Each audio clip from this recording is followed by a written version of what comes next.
안녕하십니까. 이렇게 마주 앉아 이야기를 나누게 되니 참으로 반갑습니다.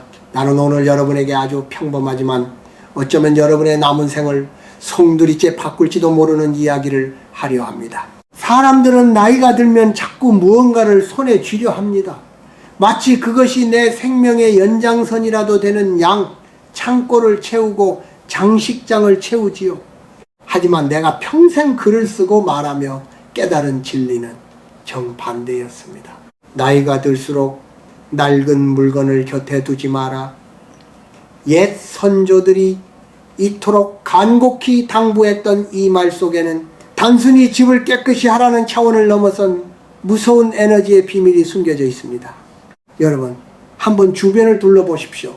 10년 넘게 입지 않은 코트, 구석에 먼지가 쌓인 깨진 그릇, 이제는 누구의 것인지도 모를 낡은 수첩들. 여러분은 그것을 추억이라고 부르겠지요. 하지만 내 눈에는 그것들이 죽은 시간의 시체들로 보입니다. 물건에는 저마다의 기회와 에너지가 있습니다. 생명력이 넘치는 새 물건과 달리 쓰임새를 잃고 방치된 낡은 물건은 주변의 생기를 빨아들이는 흡혈귀와 같습니다. 내가 젊었을 적 한 노학자를 만난 적이 있습니다. 그분은 평생 모은 수만 권의 책에 둘러싸여 사셨지요. 그런데 그분은 늘 몸이 아프고 마음이 답답하다고 호소하셨습니다. 나는 그때 깨달았습니다. 그분이 아픈 이유는 세월 때문이 아니라 그 방을 가득 채운 낡은 종이 냄새와 과거의 집착들이 그분의 숨통을 조이고 있었기 때문이라는 것을요. 물건은 주인의 사랑을 받지 못하는 순간부터 원망의 에너지를 뿜어냅니다. 특히 50세를 넘긴 중년 이후의 삶은 채움의 시간이 아니라 비움의 시간이어야 합니다. 인생의 전반전이 세상의 내 자리를 만들기 위해 벽돌을 쌓는 시간이었다면 후반전은 그 벽을 허물고 바람이 통하게 해야 하는 시간입니다. 그런데 여전히 낡은 것들에 둘러싸여 있다면 새로운 운명이 들어올 틈이 어디 있겠습니까? 운이라는 글자를 보십시오. 움직일 운자입니다. 기운은 흘러야 합니다. 낡은 물건이 가득 찬 집은 고여있는 웅덩이와 같습니다. 고인 물은 썩기 마련이고 그 안에서 사는 사람의 정신 또한 탁해질 수밖에 없습니다. 자꾸 과거의 상처가 떠오르고 누군가가 미워지고 몸이 무거운 이유는 당신의 거실 한 구석에 자리 잡은 그 낡은 에너지 때문일지도 모릅니다. 여러분은 혹시 언젠가 쓰겠지라는 말을 입에 달고 살지 않습니까? 그 언젠가는 결코 오지 않습니다. 오히려 그 물건이 차지한 공간만큼 여러분의 미래가 좁아지고 있다는 사실을 왜 모릅니까? 나이가 든다는 것은 추해지는 것이 아니라 투명해지는 과정이어야 합니다. 내 영혼이 맑아지려면 나를 둘러싼 물질적 환경부터 정화해야 합니다. 오늘 밤 잠자리에 들기 전 조용히 생각해 보십시오. 나는 지금 살아있는 것들과 함께 살고 있는가? 아니면 죽은 과거의 파편들과 살고 있는가? 여러분이 그 낡은 집착을 손에서 놓는 순간 비로소 인생의 참된 평온과 새로운 에너지가 여러분의 가슴 속으로 흘러 들어올 것입니다. 비우지 않으면 결코 채워질 수 없는 것이 인생의 법도입니다. 비운다는 것, 그것은 단순히 버리는 행위가 아니라 내 영혼의 숨구멍을 터주는 일입니다. 우리 동양의 미학에서 가장 고귀하게 여기는 것이 무엇인지 아십니까? 바로 여백입니다. 화폭 위에 빈 공간이 있어야 그림이 숨을 쉬듯 우리네 삶도 비어있는 공간이 있어야 그제야 비로소 삶의 향기가 배어납니다. 내가 아끼던 제자 하나가 있었습니다. 그 친구는 무엇이든 버리지 못하는 성미였지요. 사람마다 손때 묻은 잡동사니가 가득했고 책상 위는 서류들로 산을 이루었습니다. 어느 날 내가 그 친구의 집을 방문했을 때 나는 숨이 턱 막히는 것을 느꼈습니다. 공기가 흐르지 않고 멈춰 있었기 때문입니다. 물건이 가득 차면 빛이 들어오지 못하고 빛이 들어오지 못하면 그곳엔 그늘이 집을 짓습니다. 결국 그 친구는 마음의 병을 얻어 한동안 고생을 했지요. 사람들은 흔히 물건을 소유한다고 생각하지만 사실은 그 물건이 나를 소유하고 있다는 사실을 깨달아야 합니다. 여러분이 아끼는 그 비싼 가구, 화려한 옷들, 누군가에게 받은 선물들, 그것들을 유지하고 보관하기 위해 여러분은 얼마나 많은 정신적 에너지를 소모하고 계십니까? 나이가 들수록 기력은 쇠해가는데 지켜야 할 물건은 그대로라면 그것은 재앙이나 다름없습니다. 내가 말하는 비움은 무소유라는 거창한 종교적 가르침이 아닙니다. 그것은 생존을 위한 전략입니다. 인생의 황혼기에 접어들면 우리의 에너지는 한정된 자원이 됩니다. 그 소중한 에너지를 낡은 물건을 닦고 관리하는 데 쓸 것인지, 아니면 내 내면을 돌보고 사랑하는 이의 얼굴을 한 번 더 보는 데 쓸 것인지 선택해야 합니다. 한국의 전통 가옥인 한옥을 보십시오. 방 한가운데는 늘 비어 있습니다. 손님이 오면 상을 들여와 식당이 되고, 이불을 펴면 침실이 되며, 가부좌를 틀고 앉으면 수행의 공간이 됩니다. 이것이 바로 비움의 가변성입니다. 비어있기에 무엇이든 담을 수 있고 무엇이든 될 수 있는 것이지요. 하지만 현대인들은 방을 가구로 가득 채워 그 용도를 고정해버립니다. 우리의 삶도 마찬가지입니다. 과거의 기억과 물건들로 나를 고정해버리면 우리는 늙어가는 것이 아니라 박제되어 가는 것입니다. 물건에는 기억의 독성이 있습니다. 좋았던 기억이든 아팠던 기억이든 지나치게 과거에 매몰되게 만드는 물건은 독이 됩니다. 특히 슬픈 사연이 담긴 옷이나 실패했던 시절의 물건들을 왜 머리맡에 두고 계십니까? 그것들은 밤마다 여러분의 귀에 과거의 절망을 속삭입니다. 너는 그때 힘들었지. 너는 이제 늙었어. 라고 말이죠. 그런 물건들을 과감히 치워버릴 때 비로소 내일이라는 새로운 손님이 여러분의 대문을 두드릴 수 있습니다. 여러분, 이제 손을 한번 펴보십시오. 주먹을 꽉 쥐고 있으면 아무것도 잡을 수 없습니다. 손바닥을 활짝 펴야만 비로소 바람도 만질 수 있고 떨어지는 꽃잎도 받을 수 있습니다. 낡은 물건을 버리는 것은 내 손을 펴는 연습입니다. 내가 가진 것을 놓아줄 때 우주는 그 빈자리에 더 맑고 투명한 기운을 채워줍니다. 나이가 든다는 것은 무거운 짐을 벗어던지고 가벼운 날개를 다는 과정입니다. 여러분의 집이, 그리고 여러분의 마음이 바람이 잘 통하는 빈 정자가 되길 바랍니다. 물건에 쏟았던 그 애정을 이제는 여러분 자신의 숨소리에 쏟아보십시오. 그것이 바로 생명의 에너지를 회복하는 첫걸음입니다. 자, 이제는 조금 더 구체적이고 현실적인 이야기를 해보려 합니다. 우리가 무심코 곁에 두고 있는 것들 중에는 우리의 운명과 건강을 갉아먹는 독돌이 되는 물건들이 있습니다. 아까워서 누가 준 거라는 핑계로 품고 살기에는 그 대가가 너무나 큽니다. 늙어가는 처지에 가장 경계해야 할 것은 바로 탁한 기운입니다. 먼저 이 빠진 그릇이나 금이 간 잔을 쓰고 계시진 않습니까? 나 혼자 쓸 건데 뭐 어때라며 대수롭지 않게 여기는 그 마음이 바로 스스로를 대접하지 않는 마음입니다. 한국 사람들에게 밥그릇은 곧 복풀의 담지체입니다. 이가 빠진 그릇에 밥을 담는 것은 내복을 깎아먹는 행위와 같습니다. 그것은 빈곤의 에너지를 불러들입니다.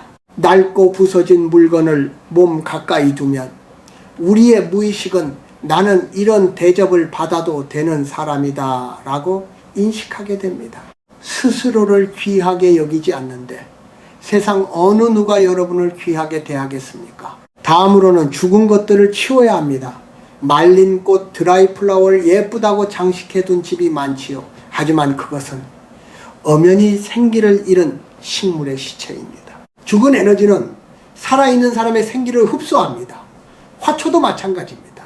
이미 시들어 죽어가는 화분을 불쌍해서 혹은 귀찮아서 베란다에 방치해두지 마십시오. 죽음의 기운이 집안에 머물게 해서는 안 됩니다. 생명력이 다한 것은 자연으로 돌려보내고 그 자리에 햇살과 바람이 머물게 해야 합니다. 또한 오래된 약봉지와 유통기한이 지난 건강식품들은 왜 그리 쌓아두시는지요? 그것들을 볼 때마다 여러분은 무엇을 떠올립니까? 내가 어디가 아프지?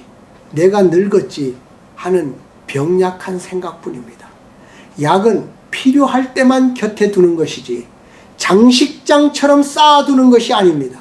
약봉지가 눈에 낼 때마다 당신의 잠재의식에는 나는 환자다라는 낙인이 찍힙니다. 건강해지고 싶다면 집안의 약냄새부터 지워야 합니다. 가장 중요한 것은 상처받은 기억이 깃든 물건들입니다. 예전에 나를 배신했던 사람이 준 선물, 실패했던 사업의 서류들, 혹은 보기만 해도 가슴 한구석이 아릿해지는 옛 사진들, 그런 것들을 추억이라는 이름으로 포장하지 마십시오. 그것은 추억이 아니라 흉터입니다. 흉터를 자꾸 만지면 덧나기 마련이지요. 과거의 부정적인 감정이 묻어있는 물건을 간직하는 것은 매일 아침 독약을 조금씩 마시는 것과 같습니다. 여러분, 집은 단순히 잠을 자는 곳이 아닙니다. 집은 당신의 우주이며 당신의 영혼을 담는 그릇입니다. 그 그릇에 오물을 담아두지 마십시오. 옷장 깊숙이 박혀있는 20년 전에 유행 지난 옷들도 이제는 놓아줄 때가 되었습니다. 살 빼면 입어야지 라는 말은 스스로에게 하는 거짓말입니다. 현재의 나를 긍정하십시오. 지금의 내 몸에 맞고 지금의 내 피부에 어울리는 밝은 옷을 입으십시오.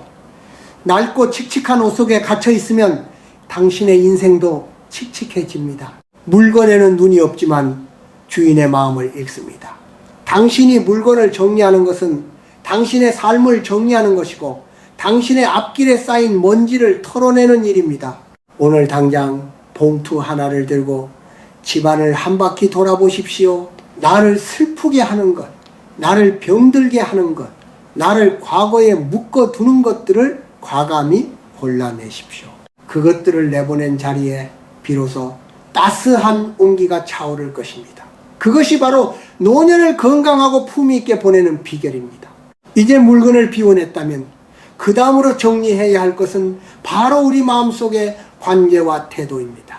나이 50을 넘어서면 세상이 나를 어떻게 보느냐보다 내가 나를 어떻게 대접하느냐가 훨씬 중요해집니다. 인생의 후반전에서 가장 추한 것은 욕심을 내려놓지 못하는 것이요, 가장 귀한 것은 맑은 물처럼 흐르는 유연함입니다. 먼저 타인에게 받은 상처를 기록하지 마십시오. 많은 이들이 나이가 들수록 서운함만 늘어갑니다. 내가 저 사람한테 어떻게 했는데 저 사람이 나한테 어떻게 그런 말을, 이런 생각들은 마음속에 쌓아둔 낡은 가구와 같습니다. 누군가 나를 모욕하거나 무시했다면 그것을 내 마음의 방에 들여놓지 마십시오. 무례한 말은 그 말을 한 사람의 몫일 뿐입니다. 내가 그것을 보관하지 않으면 그뿐입니다. 마음이 깨끗하게 비워진 노년은 어떤 비난이 날아와도 허공처럼 통과시켜버립니다. 허공은 화살을 맞지 않는 법이지요. 또한 말의 사치를 줄여야 합니다. 젊었을 때는 지식을 뽐내고 나를 알리기 위해 말을 많이 했지만 노년의 말은 침묵보다 값져야 합니다. 옛 어른들은 입은 닫고 주머니는 열라고 하셨지요. 그것은 단순히 돈을 쓰라는 뜻이 아니라 내 주장과 고집을 버리고 타인의 이야기를 담을 수 있는 빈 그릇이 되라는 뜻입니다. 나 때는 말이야로 시작하는 꼰대의 언어는 과거의 낡은 옷을 입고 있는 것과 같습니다. 현재를 사는 젊은이들의 언어를 듣고 그들의 생기를 배우십시오. 그것이 늙지 않는 비결입니다. 50살이 넘어서면 홀로 있는 시간을 즐길 줄 알아야 합니다. 외로움과 고독은 전혀 다른 것입니다. 외로움은 타인에게 기대를 걸기에 생기는 병이고, 고독은 오롯이 나 자신과 마주하는 축복입니다. 집안의 낡은 물건들을 치우고 난 그 빈자리에 앉아 차 한 잔을 마시며 자신의 숨소리에 귀를 기울여 보십시오. 그 평온함이야말로 돈으로 살 수 없는 최고의 사치입니다. 남들이 나를 찾아주지 않는다고 서운해할 필요 없습니다. 내가 나를 찾아가면 됩니다. 그리고 품위 있는 거절을 배우십시오. 체면 때문에 가기 싫은 모임에 나가고 마음에도 없는 소리를 하며 에너지를 낭비하지 마십시오. 나이가 들면 내 영혼의 배터리는 금방 소모됩니다. 그 소중한 에너지를 오로지 나를 기쁘게 하는 일, 나를 성장시키는 일, 그리고 진심으로 아끼는 소수의 사람들에게만 집중하십시오. 인간관계도 다이어트가 필요합니다. 100명의 아는 사람보다 내 마음을 깊이 이해하는 한 명의 벗이 낫고, 그보다 더 나은 것은 나 자신과 화해하는 것입니다. 마지막으로 자식에 대한 집착이라는 낡은 짐을 내려놓으십시오. 자식은 내 소유가 아니라 잠시 나를 거쳐간 손님입니다. 그들이 성인이 되었다면 이제 그들의 인생을 존중하고 내보내 주어야 합니다. 자식의 성공이 곧 나의 성공이고 자식의 불효가 곧 나의 실패라는 생각은 당신을 평생 노예로 살게 합니다. 낡은 물건을 버리듯 자식에 대한 기대치도 버리십시오. 부모가 독립적이고 행복하게 자기 삶을 꾸려갈 때 자식들은 비로소 부모를 존경하게 됩니다. 여러분, 품격이란 화려한 옷차림에서 나오는 것이 아니라 잘 정돈된 마음의 결에서 나옵니다. 낡은 원한을 버리고 쓸데없는 고집을 버리고 타인의 시선에서 자유로워지십시오. 그렇게 마음의 군더더기를 걷어낼 때 여러분의 얼굴에는 세월이 선물한 깊고 은은한 미소가 번질 것입니다. 비워진 마음은 가볍고 가벼운 마음은 결코 늙지 않습니다. 이제 우리 인생이라는 긴 여정의 마지막 책장을 정리할 시간이 되었습니다. 여러분, 길을 떠나는 나그네의 짐이 무거우면 그 여정이 얼마나 고통스럽겠습니까? 우리는 결국 아무것도 가지지 않은 채 이 세상에 왔고 갈 때 또한 빈손으로 돌아가는 공술의 공수고 콩셜라이 콩셔추의 존재들입니다. 그런데 왜 우리는 마지막 순간까지 그토록 많은 것들을 쥐고 있으려 할까요? 진정한 지혜는 떠날 때를 아는 것이고 진정한 용기는 내 손에 쥐인 것을 놓는 것에 있습니다. 내가 평생 서재를 지키며 깨달은 것은 우리가 남기는 것은 우리가 소유했던 물건이 아니라 우리가 나누었던 사랑과 온기뿐이라는 사실입니다. 여러분이 떠난 자리에 낡은 가구와 먼지 쌓인 옷가지들만 가득하다면 남겨진 이들에게 그것은 유산이 아니라 고통스러운 숙제가 될 뿐입니다. 자, 이제 인생의 짐을 가볍게 하십시오. 죽음을 준비한다는 것은 슬픈 일이 아닙니다. 그것은 가장 찬란한 외출을 위해 몸단장을 하는 것과 같습니다. 내가 죽은 뒤에 아이들이 내 유품을 정리하며 우리 어머니 아버지는 참으로 맑고 단순하게 사셨구나라고 느낄 수 있게 하십시오. 그것이 부모가 자식에게 줄 수 있는 마지막 품격이자 교육입니다. 물건을 비우면 그 자리에 영성이 깃듭니다. 집안의 물건이 사라질수록 햇살이 더 깊숙이 들어오고 바람 소리가 더 선명하게 들립니다. 그 빈 공간에서 우리는 비로소 나 자신과 대화할 수 있습니다. 나는 누구인가? 나는 무엇을 위해 살았는가? 나는 지금 행복한가? 이러한 근원적인 질문들은 복잡한 사물들 속에서는 결코 답을 찾을 수 없습니다. 오직 고요하고 텅 빈 공간에서만 영혼의 울림을 들을 수 있는 법입니다. 여러분에게 권합니다. 오늘부터 종착역을 향한 청소를 시작해 보십시오. 남에게 줄 수 있는 것은 기쁜 마음으로 나누어 주고 쓸모없는 것들은 자연으로 돌려보내십시오. 내 몸 하나, 누일 공간과 책 몇 권, 그리고 차 한 잔 나눌 그릇이면 충분합니다. 그렇게 주변을 정화하다 보면 신기하게도 죽음에 대한 공포도 사라집니다. 집착이 사라진 자리에는 평온함이 들어차기 때문입니다. 나는 가끔 나는 새들을 봅니다. 새들은 집을 짓지만 그 집에 집착하지 않고 하늘을 날 때 어떤 흔적도 남기지 않습니다. 우리네 삶도 그래야 합니다. 올 때는 뜨겁게 살았더라도 갈 때는 찬서리가 내린 들판처럼 고요하고 깨끗해야 합니다. 내가 쓴 글들, 내가 입었던 옷들, 내가 가졌던 명예들, 그 모든 것들은 잠시 빌려 쓴 것에 불과합니다. 이제 빌려온 것들을 하나씩 제자리에 돌려주는 연습을 하십시오. 마지막으로 여러분의 가슴에 이 말을 남기고 싶습니다. 사랑하십시오. 그리고 비우십시오. 사랑은 가슴에 담고 물건은 손에서 놓으십시오. 낡은 것들에 가로막혀보지 못했던 창밖의 노을이 얼마나 아름다운지, 사랑하는 사람의 눈동자가 얼마나 깊은지 이제야 비로소 보일 것입니다.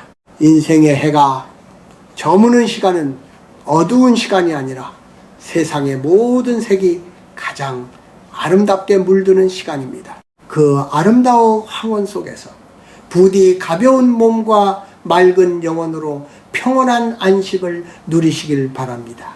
여러분의 마지막 뒷모습이 한 폭의 여백 있는 수묵화처럼 아름답기를 간절히 소망합니다. 긴 이야기 들어주셔서 고맙습니다. 평안하십시오.